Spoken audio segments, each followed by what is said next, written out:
Porque o lugar de mulher é onde ela quiser, inclusive na política. Oi, eu sou Vanessa Dutra e esse é o podcast Política de Salto. Hoje a minha entrevistada é a Cláudia Carleto. Ela é mulher, jornalista, foi secretária do Direito das Mulheres da Prefeitura e secretária do Direitos Humanos da Prefeitura de São Paulo, é mestre e especialista em cidades inteligentes e é candidata a deputada federal por São Paulo pelo PSDB. Seja bem-vinda, Cláudia. Muito ao podcast. Obrigada, Vanessa. Eu super agradeço esse espaço maravilhoso para mulheres falarem de política. Então, quero já começar te parabenizando pela iniciativa e também dar saudar a todos que vão nos acompanhar aí, né? Obrigada. Aquelas redes. E agora eu queria saber um pouquinho mais de você, Cláudia, sobre a sua experiência na área pública, toda a sua trajetória, seus desafios e saber por que você escolheu a área pública. Nossa, Vanessa, pergunta, assim, minha vida deu várias voltas, né? Porque eu cheguei em São Paulo em 94 e me filio no PSDB, porque eu sempre gostei de política, né? Mas eu fui fazer letras na USP, menina. Eu comecei fazendo letras, eu era da turma da Fefeleche, fazia letras latim.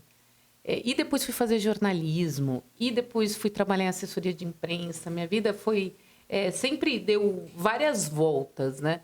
Mas aquela coisinha da política estava lá, sabe, lá dentro, sempre apertadinha. Mesmo quando eu fui fazer assessoria de imprensa, que eu trabalhava com isso como jornalista, eu atendia órgãos públicos. Então, não fazia política pública diretamente, mas indiretamente sempre trabalhando nessa área. Foi em 2005 que eu conheço a Mara Gabrilli, vou trabalhar na Prefeitura de São Paulo, na Secretaria da Pessoa com Deficiência que o Serra estava criando, uma pasta inédita no Brasil. E aí eu comecei a ver, entrei como assessora de imprensa mesmo, estava coordenando a comunicação da Mara. E aí eu comecei a ver de perto, assim, que sensacional que é você fazer política para as pessoas que precisam mais, né? Se a gente for ver, e não é só se a gente for ver, é uma realidade, as pessoas com deficiência são as mais vulneráveis, né? São as mais pobres, porque o custo de vida de uma pessoa com deficiência é altíssimo. Então, se você imaginar isso nas classes mais baixas, como isso impacta na vida da família inteira. Então, o trabalho da Mara com essas pessoas me fez, voltar, sabe? De falar assim, eu quero contribuir, e para a gente contribuir, a gente tem que participar. Então, eu fiquei com a Mara quase 16 anos, né? Muitos deles trabalhando diretamente com ela, depois eu fui ser diretora de comunicação na Assembleia. E em 2018, quando eu faço a campanha dela para o Senado Federal, aí ela se elege senadora, primeira senadora mulher tetraplégica do Brasil, acho que um marco histórico para nós mulheres, né? Participei. Lindeza, votou nela. Votei nela. E aí, logo em seguida, eu recebo o convite para ir para a prefeitura para cuidar da pasta específica de mulheres, né? E depois de um ano eu viro secretária de Direitos Humanos. Então, eu digo que eu acho que nunca foi uma construção direta, mas indiretamente eu sempre estava fazendo gestão pública até que efetivamente eu tive a oportunidade. Eu acho que isso é um presente que o Bruno me deu, imenso, que é poder ter a possibilidade de trabalhar pelas pessoas. Isso daí é um presente. Eu fiquei assim, honrada e vindo dele, que é um cara especial demais. Bacana. E quais foram os seus maiores desafios nessa sua caminhada, nessa sua jornada até aqui? Desafios? Eu acho que é fazer um pouco de tudo, né, Vanessa? Porque a gente, como mulher, eu não tive filhos, né? Mas consegui virar todos esses pratinhos, né? Então, você tem relacionamento, ter namorado, ter que fazer faculdade, ter que se graduar, se pós-graduar, fazer mestrado, trabalhar, cuidar da casa, lavar roupa, gente. Porque chega em casa, tem um balde de roupa para você lavar. Eu acho que o maior desafio era conseguir administrar meu tempo para fazer tudo isso. Quando eu cheguei na Secretaria de Mulheres, é que eu comecei mais de perto a entender o que é a violência contra a mulher em todos os seus sentidos, inclusive a violência dentro dos ambientes de trabalho, né? Todo mundo sempre falou, poxa, mas você nunca se sentiu discriminada por ser mulher? E eu lembro que eu olhava para a Mara, a gente se olhava e falava, poxa, que coisa, gente. Mas aí eu me dei conta que não que a gente não tivesse passado, é que a gente não tinha percebido. Né? Porque a gente ainda tem o privilégio de ser mulher, branco, heterossexual, cis. E quando a gente foi olhar um pouco para o lado e começou a ver outras mulheres e ver que realmente elas passavam por muito preconceito, e aí que foi que me virou a chave. Eu falei, não, ser mulher é mais difícil sim. Então, talvez na minha trajetória eu não tenha encarado isso, não tenha percebido que eu passei por isso, mas sempre acontece aquela reunião, né, gata? Você sabe que o pessoal fala, ai, toma nota já que você é mulher, serve um café já que você é mulher, atende um telefone já que você é mulher. Exatamente. Mas como eu também fazia isso de bom grado, nunca me... Mas aí, quando eu conheci o universo de perto de outras mulheres, mulheres negras, mulheres lésbicas, mulheres periféricas, falei, gente, o preconceito ele é imenso contra as mulheres e realmente a gente tem que saltar vários degraus. Então, posso dizer, do meu lugar de privilégio, que eu não enfrentei esse preconceito, mas muitas mulheres enfrentam. Eu acho que esse é o nosso maior desafio coletivo. Não, talvez não tenha sido o meu desafio pessoal, mas é o desafio coletivo de todas as mulheres. E não é fácil, né? Nossa! Não é fácil, assim, parabéns pela sua dedicação.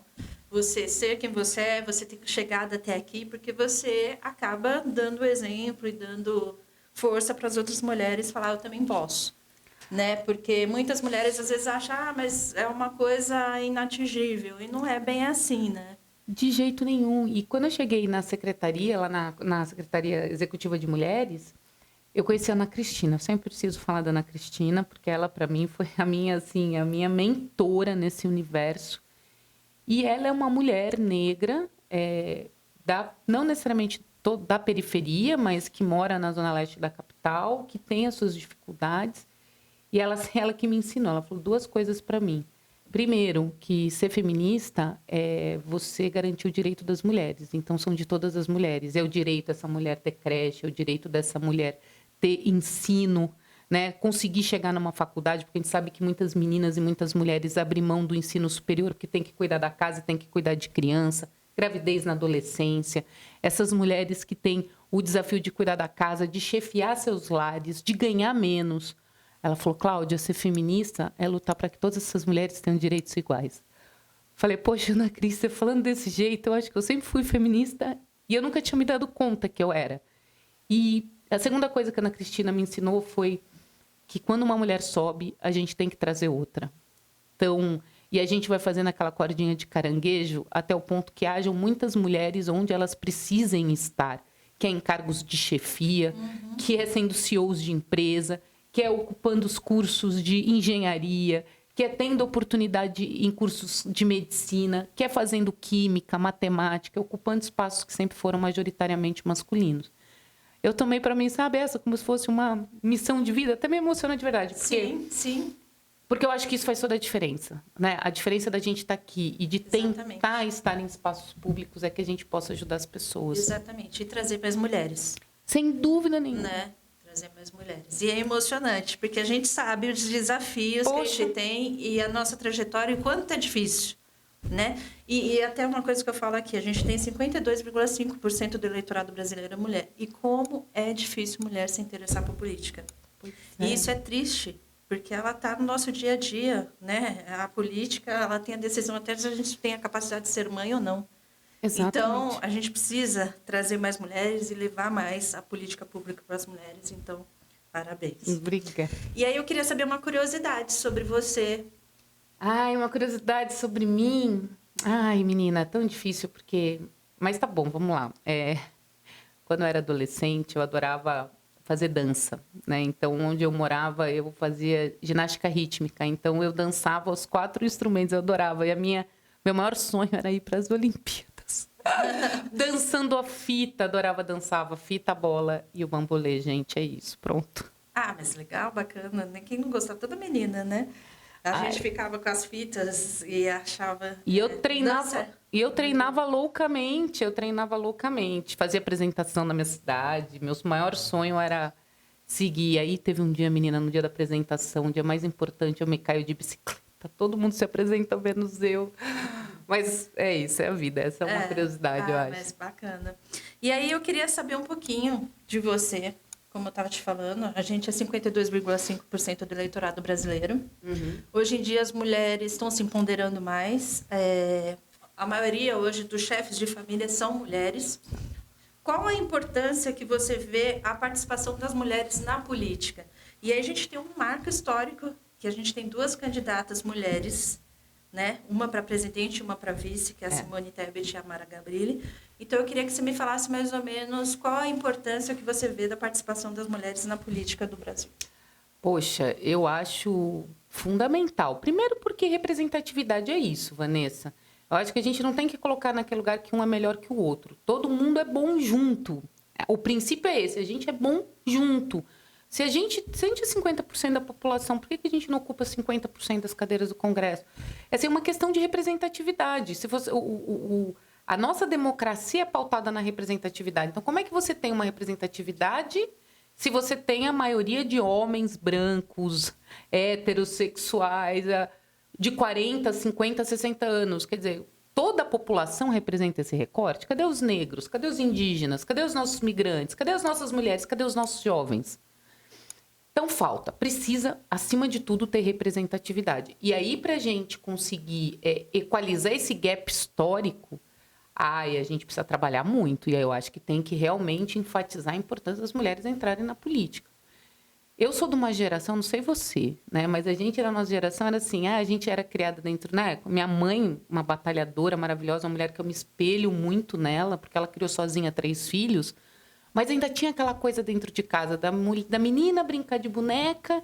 A pergunta era quando você vai casar, quando você vai ter filho, porque esse era o propósito de vida da mulher. Então, veja só que importante. A gente está falando da desconstrução de uma cultura social, que a mulher não estava. Eu nunca ouvi dentro da minha casa, não por nada e não é por maldade não, gente, tudo bem.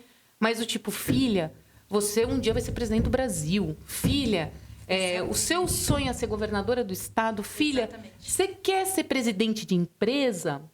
E não por mal. Mas o que todo mundo perguntava qual é seu namorado? Quando você vai casar? Então, existe uma reconstrução que eu acho que as gerações novas já vêm com esse novo chip de fábrica, graças a Deus, evolução da humanidade.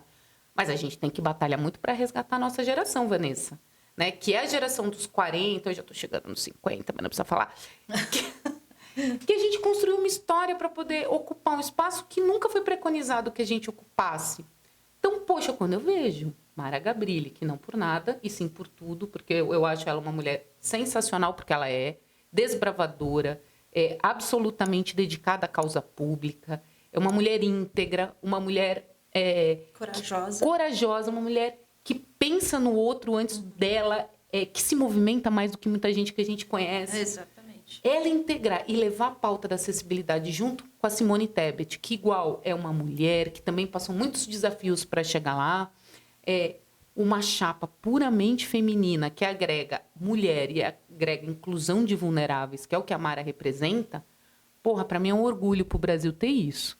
Né? E seria muito mais um orgulho que o Brasil conseguisse levar essa dupla para o segundo turno. E muito mais orgulho se essa dupla pudesse coordenar e gerir o nosso Brasil, porque eu não tenho dúvida alguma que quando você tem, e a gente tem dados sobre isso, mulheres que chefiaram países e estados durante a pandemia tiveram muito mais sucesso no enfrentamento e no combate ao Covid. Exatamente. Poxa, o que essas duas não fariam pelo Brasil? Então, a gente precisa depositar nossa esperança, nossa fé, acender nossas velas, orar para os nossos deuses e pedir que venha uma luz e que elas consigam chegar lá. Porque isso faz a diferença, Van. Não, e assim, e nós, mulheres, por ser maioria, entender a força que a gente tem e o poder que a gente tem na mão. Exato. De até decidir uma eleição. E tem! Né? E a gente tem toda essa condição e não se interessa. Então, assim, a gente também não pode reclamar muito depois que venham homens e decidam por nós. Exato. E criem leis para nós sem ser mulher.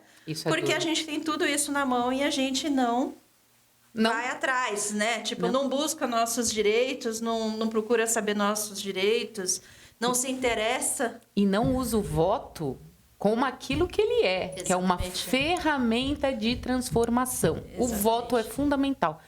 E muitas pessoas não entendem o valor do voto. Não. Que vai votar no dia da eleição, catar lá um santinho do chão e falar, vou votar nessas pessoas. Poxa, essas pessoas são as pessoas que vão te representar, que vão saber se o dinheiro do seu imposto vai ser investido na educação, na saúde, ou se vai para uma obra que nunca vai sair do papel. É disso que a gente está falando. Esse é o poder de transformação do voto. A gente tem que olhar bem quem votava nesse. Eu acho que essa é a principal transformação na educação do nosso Brasil, para que as pessoas se conscientizem que elas têm um poder incrível na mão, que é votar com qualidade. E entender que esses aí que estão aí, que representam o povo, são funcionários públicos. Exato. Estão ali para servir e prestar serviço à população. Não são um herói, não são mito, não são nada disso. São simplesmente os servidores públicos que estão ali para servir a população. Exatamente. E, ao contrário, a gente remunera muito bem eles para representar a gente, para fazer leis, criar leis, etc e tal, e não fazem, né? Exatamente. Então, o nosso voto é que decide tudo. Então, a gente tem que pesquisar e saber bem quem a gente vai votar nessas eleições. E agora eu queria saber um pouquinho, você foi secretária dos Direitos das Mulheres, né? Eu queria saber um pouquinho de você, como que foi essa trajetória e como que você lidou com esse período de violência contra as mulheres, que inclusive você tem alguns projetos que você fez. Era um pouco o que eu estava te contando, né, Vanessa? Quando eu cheguei na secretaria, a gente, obviamente, tem conhecimento que a gente vê os índices do Brasil, né? O Brasil mata uma mulher a cada 2 horas. O Brasil é o 5º no ranking mundial de feminicídios. Tem um outro que eu acho que a cada 7 minutos uma mulher ou uma menina é estuprada no Brasil. Então, a gente sabe disso, mas eu nunca tinha acompanhado de perto o que é isso. Né? E na prefeitura, a gente tem uma rede de atendimento às mulheres. Né? A gente tem ali uma rede de porta aberta, que a gente chama, onde essas mulheres buscam apoio. E o primeiro apoio que se dá é o apoio psicossocial, para depois você encaminhar essas mulheres para a rede de enfrentamento à violência. E o que é a rede? A rede é a Delegacia de Defesa da Mulher, para ela poder fazer um boletim de ocorrência.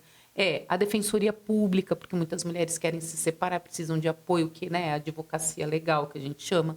Tem o Ministério Público, tem o Tribunal de Justiça, várias específicas que atendem casos de violência contra a mulher. Em São Paulo, a gente tem a Guardiã Maria da Penha, que eu sempre preciso citar, que faz um trabalho de ronda ostensiva pelas mulheres, muito importante. E nós temos os abrigamentos, né? A gente tem os abrigamentos sigilosos, que são 7 na cidade. E temos os abrigamentos de passagem, que a gente chama, que são 2, que é onde essa mulher fica ali 1 semana, 2 semanas, quando não há um caso de violência iminente, um risco de vida, mas que essa mulher saiu da casa do agressor e precisa estar ali naquele momento até buscar um familiar, até se realocar num outro lugar. Então, isso é rede. E aí, eu fui conhecer isso dentro da secretaria, né? Que existe todo esse conjunto de atores que dão suporte para as mulheres que estão passando por violência. E eu fiquei... eu fui conhecer os abrigamentos, quando eu fui conhecer os equipamentos, e mais do que conhecer, né, Vanessa? Porque quando você vai na ponta, você vai ouvir os casos que acontecem. Você vê as mulheres buscando ajuda. Você vê quais são os casos de fato que acontecem. Coisas absurdas que você acha, assim, Cláudia, você está contando uma história, isso não é verdade. Mas, por exemplo, uma mulher que foi fazer, né, conseguiu buscar apoio, porque ela estava trancada dentro de casa, que o marido dizia que as roupas dela, ele que tinha comprado, o sapato, ele que tinha comprado. Então, ela não podia sair de casa usando alguma coisa que ele deu para ela. Então, ele escondia as roupas dela para ela não sair de casa. Então, você vê... E ela não conseguia pedir ajuda e escondia o telefone. E quando chegava algum familiar, ela não dizia, porque ela tinha medo dele. Então... quando ela conseguiu se fortalecer para buscar uma ajuda, então ela conseguiu pegar roupa emprestada de uma vizinha, pular a janela e chegar até uma casa de apoio para pedir ajuda. Então, a gente pensa que não acontece, mas isso acontece o tempo todo, de diversas maneiras, na nossa cidade, no nosso estado, no nosso Brasil. Imagino, isso estou falando de uma cidade como São Paulo, né? Você imagina em alguma outra cidade, muito mais no interior do nosso Brasil, onde o machismo é muito mais acentuado, o que não deve acontecer. E quando eu fui conhecendo esses casos, e sempre gostei muito de ouvir, assim, até para a gente poder entender o que acontece. A Ana Cristina queria me matar, né? Ela falava assim, Cláudia, você não pode contar. Eu falo assim, mas eu não estou relatando quem, mas eu preciso contar o quê? Para que outras mulheres ouçam, e muitas delas se identificam com alguns desses processos, para saber que eles estão passando, que ela está passando por uma violência. Como a violência moral, a violência psicológica. Mais de 50% das mulheres sofrem violência psicológica e nem sabem. Aí só vão saber e descobrir também depois. Muito depois. Que é, por exemplo, você é gorda, você é feia. Se eu não quiser ficar com você, ninguém vai ficar. Se você terminar comigo, eu vou tirar os seus filhos de você, porque você não tem como se sustentar. Eu pago tudo aqui dentro dessa casa, você me deve obediência. E essa mulher, ela vai se diminuindo no sentido de realmente achar que ela é impotente diante daquela situação. E da violência psicológica virar violência física, é um estalo de dedos. Né? E da violência física virar um feminicídio, é um outro estalo de dedos. Exatamente. Então, quando a gente começa a falar dessas etapas da violência, é no sentido de alertar. Porque outra coisa muito que acontecia demais era, por exemplo, os nossos centros de cidadania da mulher, que eram centros de promoção de cidadania. Então, fazia-se curso, rodas de conversa, diálogos. E numa outra ocasião era uma oficina de fuxico, né, que era outra coisa que assim, eu batalhei muito para a gente trazer, além de fuxico, nada contra o fuxico, a manicure, a maquiagem, mas a gente precisa trazer curso profissionalizante, ofertar para essa mulher o leque do que ela quiser ser. Se ela quiser fazer biotecnologia, ela tem que ter isso disponível para ela. Mas foi ali numa conversa de fuxico que uma mulher começou a comentar com outra, então, poxa, eu vim aqui, eu consegui ser apoiada, porque eu sofri uma violência dentro de casa. O meu marido fazia assim, assado e tal. Aí uma das mulheres que estava lá, que estava recém-chegada, começou a chorar e chamou a assistente social e foi para uma sala. E aí ela relatou que ela também estava passando por uma violência. Ou seja, são lugares onde você cria um fortalecimento de vínculo para que essa mulher não se sinta ameaçada, que ela esteja no meio de amigos e de amigas, né? Tanto que o que a gente sempre disse o que a gente precisa é fortalecer as nossas mulheres. A gente precisa fortalecer e mais do que isso, elas precisam saber que elas não estão sozinhas, que existe uma rede de apoio. Seja pública, seja de coletivos e de entidades que também fazem um papel muito importante nesse sentido para fortalecer essa mulher, para ela saber que ela não está sozinha. Mulheres, vocês não estão sozinhas. Exatamente. Não é aceitável passar por uma situação de violência. Precisa buscar ajuda. Agora, a gente tem uma série ainda de desafios a enfrentar.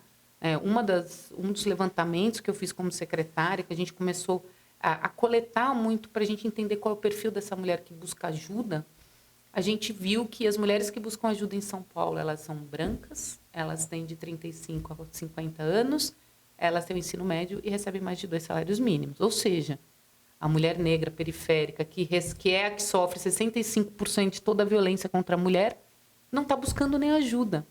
E a gente se reuniu e falou assim, mas por que isso está acontecendo?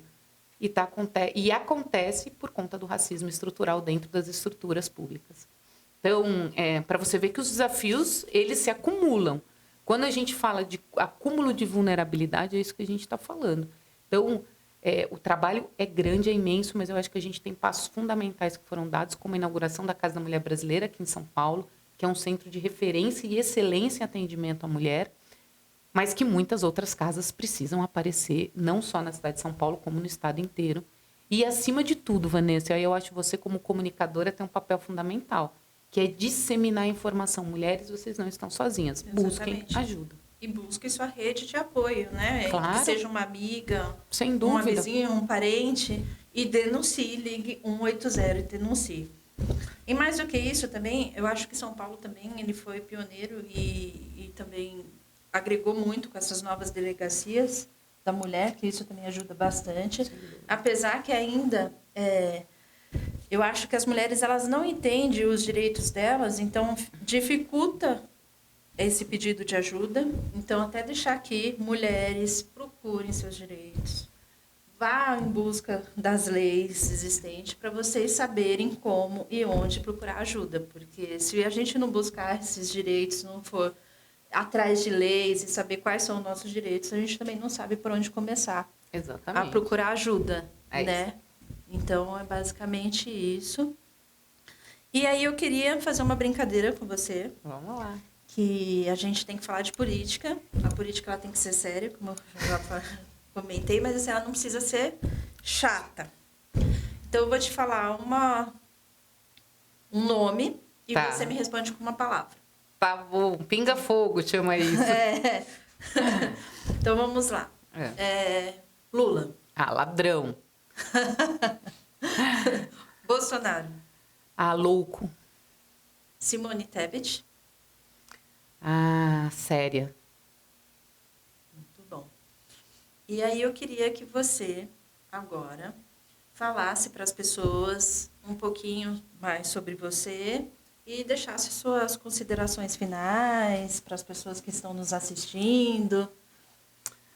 Vanessa, primeiro queria te agradecer demais por esse podcast maravilhoso. A gente estava aqui falando, gente, sobre o nome Política de Salto. Eu acho que faz super jus, parabéns. Acho que a gente tem que falar muito de política, a gente tem que falar de política para as mulheres, a gente tem que falar política para as nossas meninas. Exatamente. Agora eu estou nessa cruzada da gente poder fazer com que as nossas meninas sejam mulheres transformadoras. Eu não tenho dúvida de que elas serão, mas quanto mais a gente falar, acho que mais longe elas irão. Né? Acho que cada menina dentro dela tem que ter aquela certeza de que você sim pode ser presidente da República. Sim. Se Deus quiser, a Simone será, e aí vai ser um exemplo para todo mundo também. Mas eu queria agradecer a oportunidade de estar falando com todos vocês aí que acompanham. A gente sabe que a eleição é um período super duro, mas muito importante. Então, por favor, conheçam os candidatos, leiam suas histórias, pesquisem. A gente tem muita coisa confiável na internet. Desconfiem do que vocês não saibam a origem e a fonte. Cuidado com as fake news. Mas eu acho que é fundamental, Vanessa, que todo mundo faça um voto consciente. Eu acho que essa é uma eleição que a gente precisa não fazer voto útil e não fazer um voto de cabresto, mas um voto com a consciência e, acima de tudo, com o coração. Que eu acho que a gente, no fundo, a gente sabe o que está dentro do nosso coração e o que é melhor para a gente sempre tem aquela vozinha gritando lá dentro. Então é isso, gente. Leiam, entre nas minhas redes sociais, conheça um pouquinho mais sobre mim. Falei bastante aqui hoje, mas tem bastante coisa lá também. No Instagram é @CláudiaCarleto, com 2 T's. No Facebook é @Carleto, com 2 T's, Cláudia. Também estou no TikTok e no Twitter. Quem quiser, vai lá, pesquisa. Conhece um pouquinho da minha história. E se eu merecer esse é o voto de esperança, o meu número é 4517. Muito bom. E é isso, gente. O nosso voto é a nossa arma, né? É isso. E a gente tem uma terceira via, sim. A gente sair dessa polarização, dessa guerra, de briguinha de time, de torcida, e vamos para uma terceira via. Obrigada, Cláudia, pela sua parceria aqui. Vamos juntas, né? Então, se você gostou do podcast, não esquece de comentar, curtir e compartilhar. E siga a gente nas redes sociais. Porque o lugar de mulher é onde ela quiser, inclusive na política. Porque o lugar de mulher é onde ela quiser, inclusive na política.